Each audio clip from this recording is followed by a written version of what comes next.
West Karbi Anglong Rongkhang constituency ke pado langhan West Karbi Anglong Labour Union sai hemlong phai kunia cheklo ni phai sir ke parni WKALU atum pen Krungsai amei pado pon.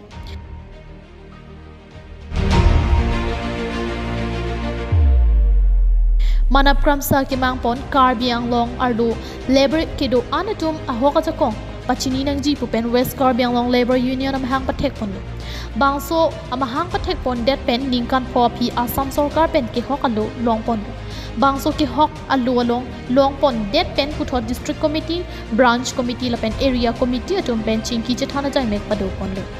Bangso jai mek along ko son si non eprang labor ja kong ki pangtang pon ji alam the chethan pon. La pen West Karbi Anglong arlo non ki wang jisuri ni ra ing koi ra chok ar koi achiklu pen labor stand ki bi pon ji apan chingki.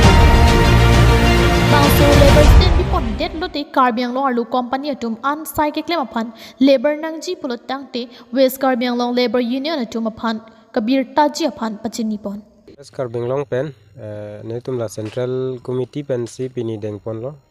West Karbi Anglong central committee pen district committee atum phan pini ke claim un la so mane ladak la West Karbi Anglong adang pi along kapre adim nong sitame labang so ke toy phansin tum adai to pilo district committee apan branch committee apan la area committee el tum tandelo lasi choklim lo dak West Karbi Anglong dang ngomang ke lasi militum kiseng dam nangji adim da dola lasi deng pon pompo lapen lebar atum aphan kachong hu pen ke bang do lada lasi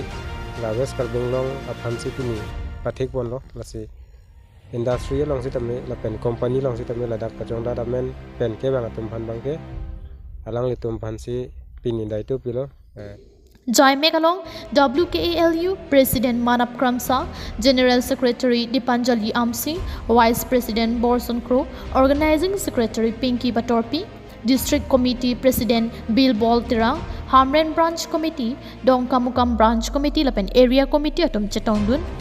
Bortol Pen Priyanka Balmiki, KTV News.